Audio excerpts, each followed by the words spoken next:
I'd like to call the February 23rd meeting of the Richfield Planning Commission to order. The first thing on the agenda is the roll call. We're all present. Excellent. The next thing on the agenda is the open forum where residents can share concerns that they have typically of items that are not on the agenda. Have we received any emails or letters or other feedback? Chair and Commissioners, no, we have not. Right. Then we can approve the agenda, and I understand there's a proposed change. Yeah, Commissioner Charlton would propose moving the city planner's report and presentation to after other business on the agenda. All right. Is there a second? Commissioner Keneally seconds because this sounds interesting. All right. All those in favor of amending the agenda, please say aye. Aye. Opposed? All right. Oh, you're right. We didn't hold discussion about that. I asked for unanimous consent that we just continue on. Blind trust? Yeah. Okay. Yeah. Can I, in retrospect, ask why? Oh, why we changed it? Yeah. Because it's just putting two things for Planner Crosby to do together instead of splitting it across. I think we've definitely met the efficiency by discussing this further. Yeah. Mhm. All right, thank you. All right, and then the next item on the agenda then would be the annual organization meeting or business. So first would be the election for chair, chairperson, and secretary. Chair, don't we have to approve the minutes first? Pardon? Yeah, we should also approve the minutes. That's correct. Thank you. It's been a while since we met, obviously. Thank you for pointing that out. Do we have a motion to approve the minutes of the previous meeting? Commissioner Charlton moves to approve. Commissioner Surma seconds. All right, moved and seconded to approve the minutes from the December 8th meeting. Any discussion on that? No? All right. All those in favor, please say aye. Aye. Opposed? The minutes have been approved. Thank you. Now we can go down to the election of chair, vice chair, and secretary. Do we have any nominations? Well, don't we have presentations first? Public hearings, resolutions? Oh, sorry. Sorry about that. Okay. I misunderstood what was required. Okay. Right, no, we only do this once a year, so Yeah, my yeah. apologies if I, if I misunderstand the order of That's quite all right. operations. Planner Crosby, could you check back at the minutes? Did Commissioner Surma vote yes on that change? Quiet, Commissioner Hui. Commissioner Hui would like to nominate Mr. Holmvig Johnson for the chair, if you'll accept it. Yeah, I would accept a nomination, yes. Are there any other nominations?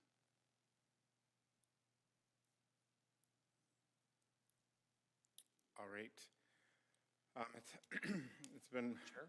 Yes. Sorry, Commissioner Keneally here. I second the nomination. I want to just say that Oh. you deserve a pat on the back. Oh, well, thank you. There being no other nominations, all those in favor to re-elect me as chair, please say aye. Aye. Opposed? Aye. The next thing would be to elect a new, or to elect a chair, a vice chair. Do we have any nominations? I'll nominate Commissioner Hui. Who? Hui? Oh, yeah. I'd like to second that nomination. Do you accept the nomination? I would love to hear other nominations. The idea of running this meeting stresses me out, but Any other nominations? Well, if Commissioner Hui is stressed out by the nomination, I'd like to nominate Commissioner Terrellson. All right. I second that nomination. All right. So, I'll accept that. all right. So we do have two candidates. So that's never happened before, so I suppose we just go one by one. All those in favor of electing Commissioner Hui as Vice Chair, please say aye. All right, all those in favor of selecting Commissioner Terrellson as Vice Chair, please say aye. Aye. Aye. All right. Now I'm hurt. The, I have every confidence Commissioner Tarleton will do a fine job as Vice Chair. Agreed. all right. Any nominations now for Secretary? I would like to nominate Commissioner Surma. I would accept that. I'll second it. Who seconded that? Sorry. I did. Terrellson. Commissioner Yeah. Tarleton. Yeah. there we go. Vice Chair-elect. Vice Chair-elect Tarleton. All right. Any other nominations? Right, all those in favor of Commissioner Surma as Secretary, please say aye. Aye. All right. The next thing on the agenda would be the liaisons for City Council, Community Services Advisory, Housing and Redevelopment, School Board, Transportation, the Chamber of Commerce, and the Sustainability Commissions. Does anyone have any preferences for those? Chair, I'd love to stay with the Sustainability Commission. All right. Chair, I'd like to stay as a Transportation Commission. You were School Board, right? Me? Yeah. Yes. Yeah, so we need, if you're, We'll need somebody for school we board. will need someone for School Board. I'd be interested. Would you want to do School Board? Okay. All right, I'm happy to stay with City Council, but I don't have a strong feeling about it. Chair, would you like to switch with me? I'm with the Chamber of Commerce right now. Sure. Yeah, why not? All right, Chamber of Commerce, and then you want to do City Council? And that leaves Housing and Redevelopment. That was Sturza's. And then what are we missing? Oh, we have we need Transportation and HRA, right? Oh, no, I would like to stay as Transportation. Oh, okay, all right. So we, So I'm currently Community Services. I would happily do the HRA. okay. Oh, and we will have a vacancy. I think we've got Yep, one yep. more. Previously, I also believe the Chamber of Commerce was one that was left undone. Vacant for a while. So I think we could kind of float that one, though I think the ones that are remaining are relatively low impact or Lower urgency. low urgency and not discussed as often. Yeah. All right. Probably a good fit for Do you have everything down, Planner Crosby? Okay. All right, will you repeat back who has what? And then and then we can make a motion. Commissioner Terrellson and Surma are both going to stay in their current positions. You are going to switch with Commissioner Kalikowski, Chair, and then Walsh was going to take School Board, and Huey was going to take the HRA, leaving the, one of them open. Community Services Okay. open. Yes, I was previously saying Community All right. Services. So do we have a motion to approve that slate? Commissioner Canali, so moved by Commissioner Canali. And a second? Seconded Commissioner by, Hui seconds. All right. Moved and seconded to appoint the liaisons. All those in favor, please say aye. Aye. Opposed? All right, the next thing would be the review of the bylaws. Do we have a report for that from staff? Yes, we do. Thank you, Chair. Go ahead. Part 3, Section 3 of our bylaws requires that the Planning Commission review the bylaws each year at the February organizational meeting. The city selected Civic Plus as our new agenda building software platform last year, and we made changes to it last year, and we're making changes again. In an effort to make the agendas more consistent, the commissions are adjusting their order of operations to better align with city council agendas. Therefore, we're proposing changing the order of operations to match the city council, with the approval of the agenda going first, then approval of the minutes, and the open forum thereafter.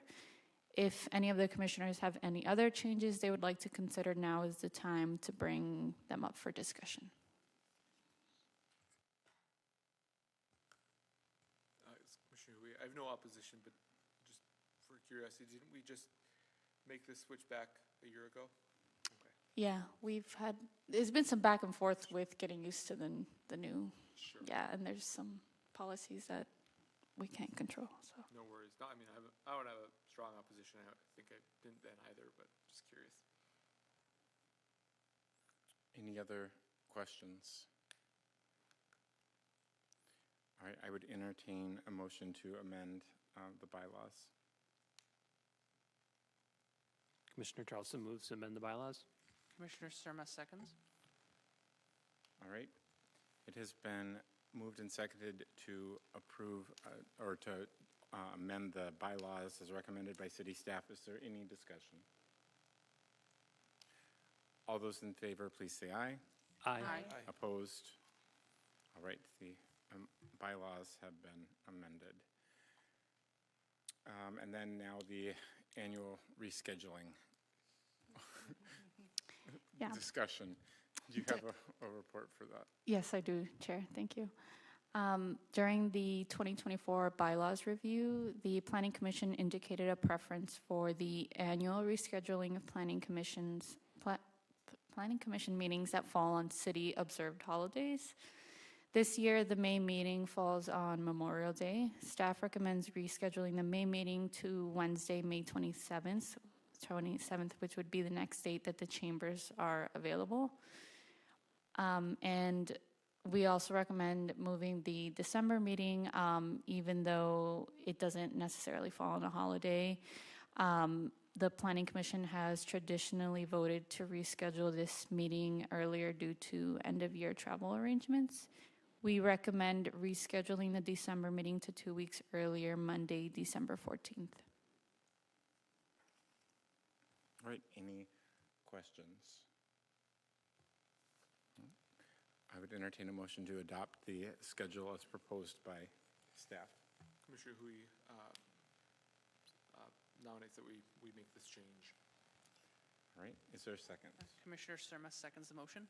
All right, it's been moved and seconded to adopt the meeting schedule proposed by city staff. Any discussion?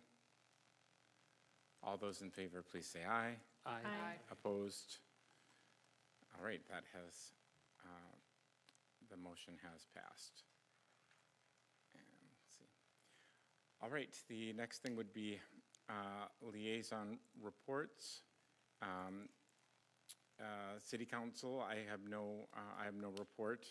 Community Services Advisory. I have no report. All right. HRA is not here. School Board. Report, Chair. All right. Transportation. Yes, the Transportation Commission received and discussed a presentation by Hennepin County regarding the proposed Penn Avenue reconstruction, which is due for 2028. There's ongoing community engagement regarding that. Nicollet Avenue is still scheduled to be reconstructed this summer, but the main focus now is on planning and community engagement for what the future shape of Penn Avenue corridor will look like once that goes under construction. So get involved and give your feedback. There's still time to engage on that matter. All right. Chamber of Commerce.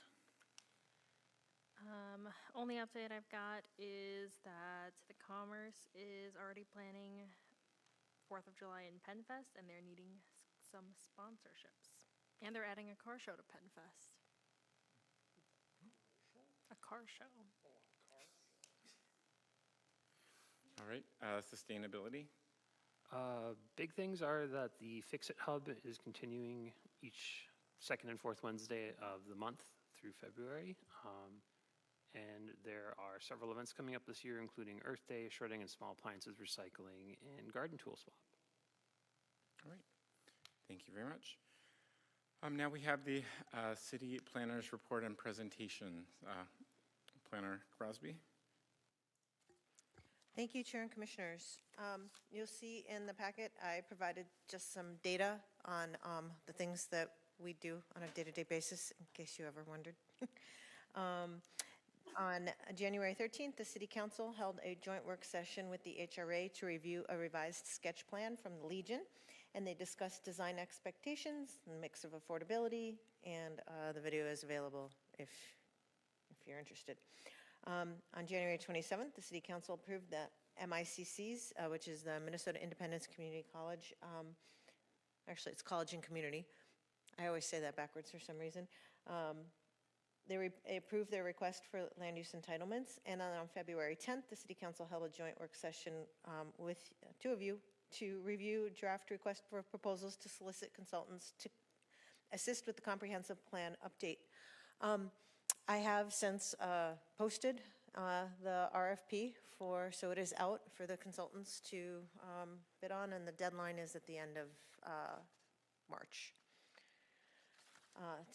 to submit.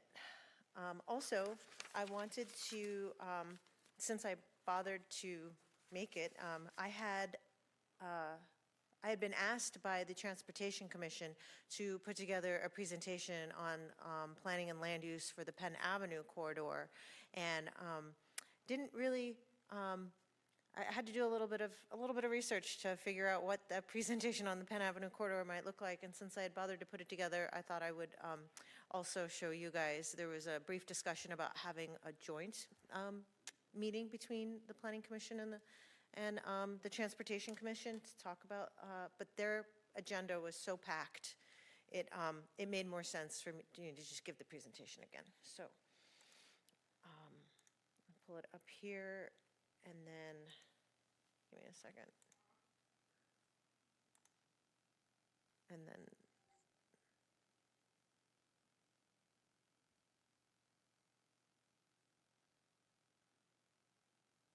okay. And you can still has the old date on it.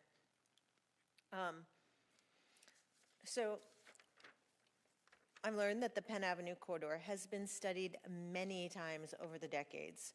The corridor has a few characteristics that make it particularly challenging. There has always been a tension between the busier commercial corridor on the north side of 68th, which is shown in the aerial photo here, and the quieter, more residential leg south of 68th. The commercial portion, the parcels, as you can actually see here, the parcels on the east side, which is the bottom, are below the roadway, are quite small, really, and especially when compared to the parcels on the west side. As a pedestrian, the street is not very crossable, and it therefore feels disconnected, just to name a few. In 2008, the Penn Avenue Corridor Master Revitalization Plan and Design Guidelines were developed to act as a guide to facilitate and direct future development in this area. But these documents assumed a significant amount of redevelopment that may not be practical given many things, including economic conditions and the difficulty of parcel assembly. The current comprehensive plan describes the corridor as 60% residential and 40% like retail, business, recreational. At first that didn't seem, when I first came to the city, that didn't quite seem right. And I thought, isn't this primarily a commercial corridor? But the reason for the greater emphasis on housing is twofold. First, a previous market study indicated that the corridor already had more commercial than the neighborhood could support. This implied that commercial intensification was unlikely. And second, the zoning allows for mixed use in this area. If properties were redeveloped, the hope is that the new buildings would be ground floor commercial with housing above, resulting in far more residential floor area than commercial. More recently, in 2021, a corridor study was conducted. However, it was interrupted by COVID. And ultimately, the study was only accepted and not adopted. There is one element of that plan that we are hoping will be carried forward, and that is the vignettes. These were little, kind of almost nano studies, just 2 or 3 parcels, maybe 4 at most at a time, that explored the potential to take advantage of some amenity sharing between parcels, such as vehicular access, parking, and circulation.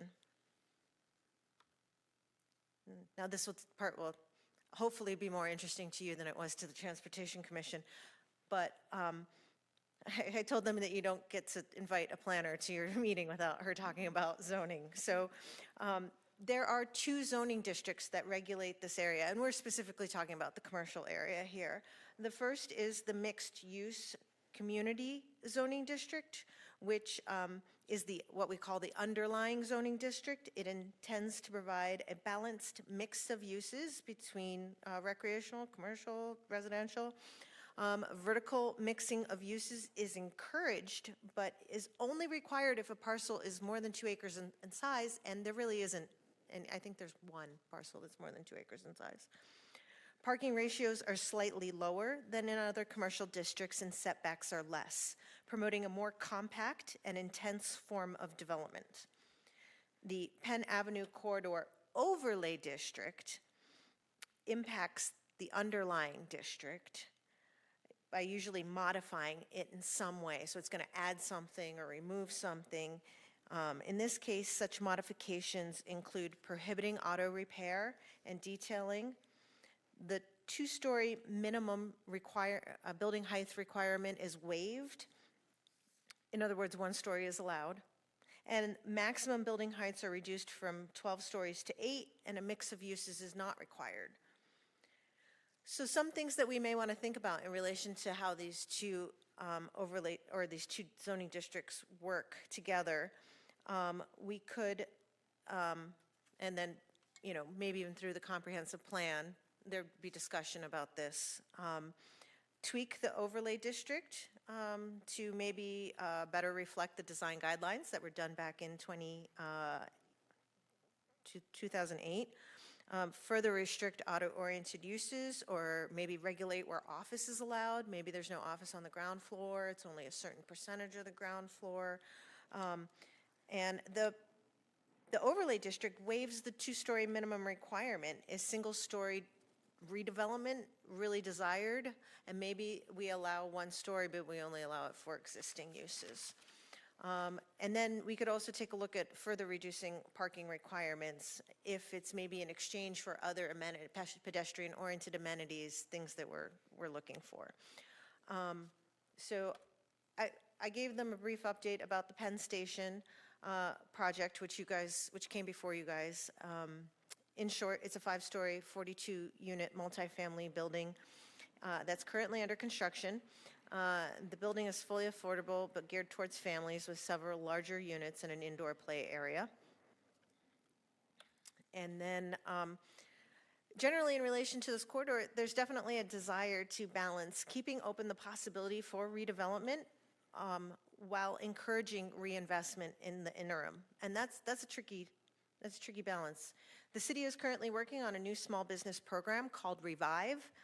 And the goal is to assist businesses or property owners with sprucing up older buildings, which Penn has a predominance of. And I think the threshold would be 30 years or more. Yeah, that's old. We're going to put that old in quotes. So I also let them know that the 2050 comprehensive plan update is starting to get started.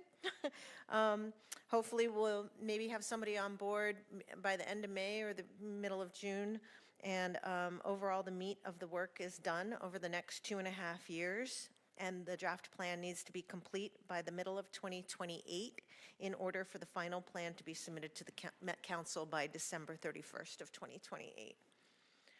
The Met Council is looking for increased density along transit corridors, and Penn Avenue is a transit corridor. However, the current comprehensive plan already calls for 25 to 100 units per acre in this area. So the minimum 25 is what the Met Council was looking for, and we're already calling for that. So I don't know that any density changes would necessarily be a must in this area with the next comp plan update, but it is, of course, something we could consider.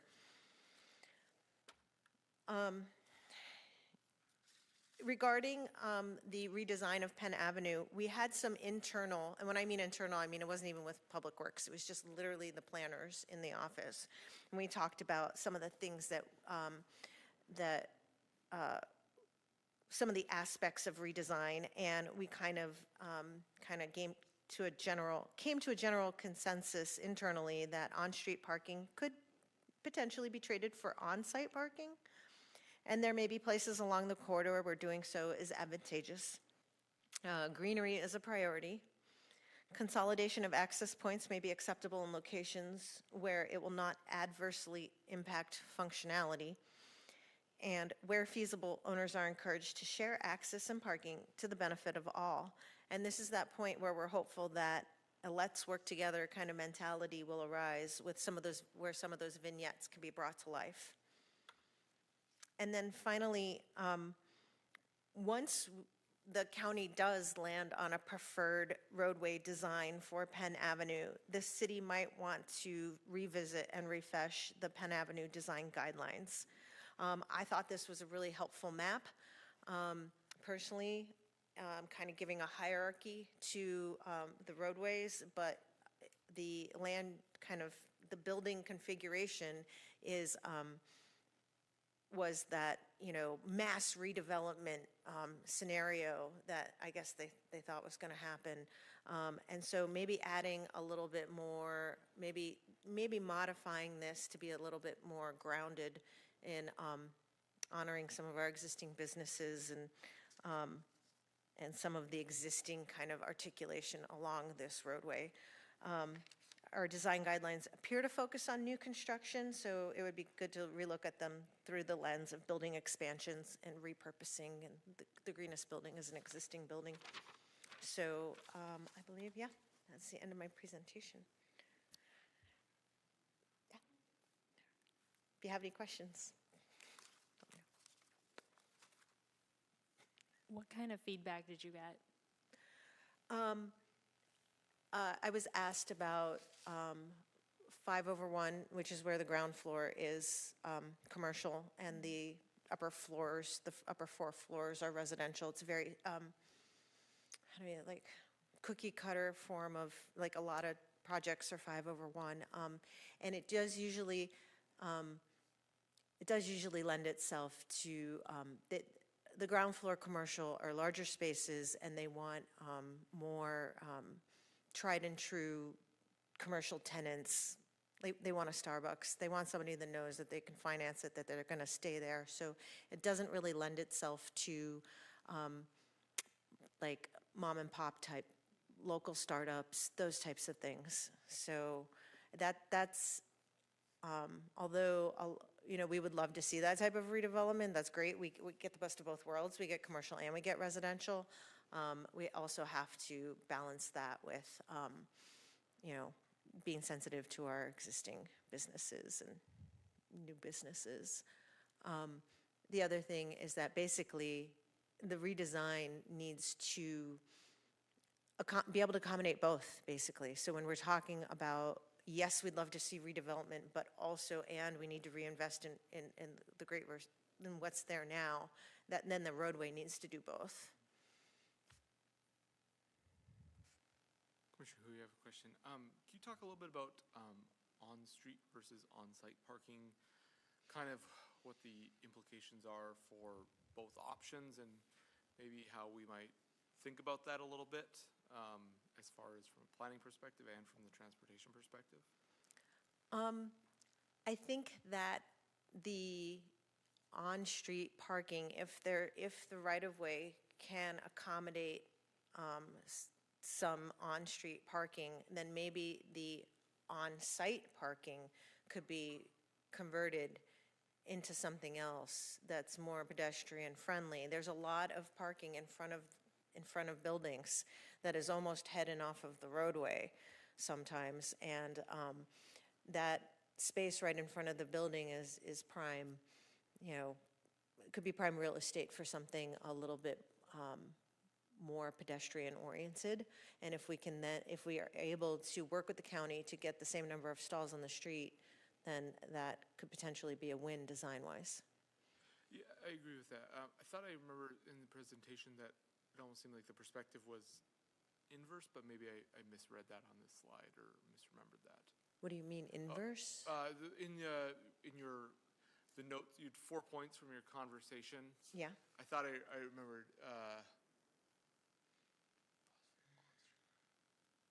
yeah, so possible that on-street parking may be able to be traded for on-site parking. oh, like I wrote it backwards.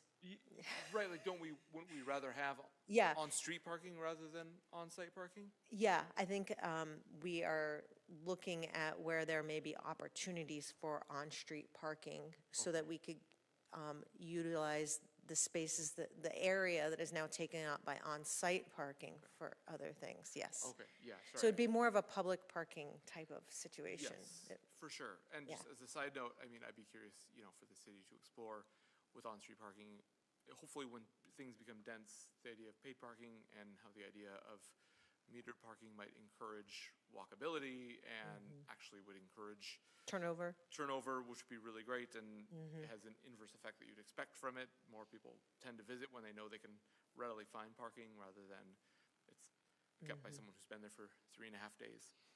yeah. True. Thank you.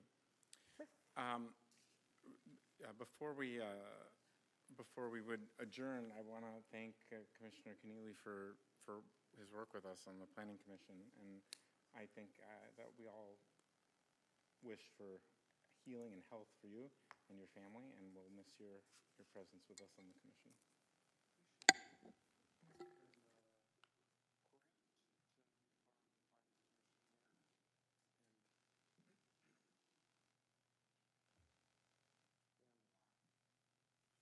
So much of it less useful than I really anticipated.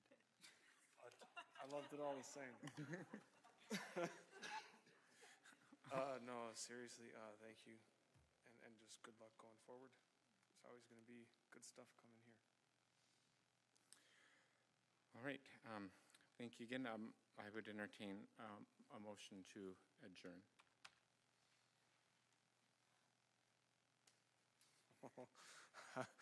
Commissioner Keneally, I would like to move that we adjourn.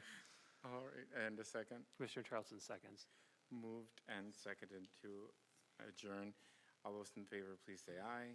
Aye. Opposed? We stand adjourned.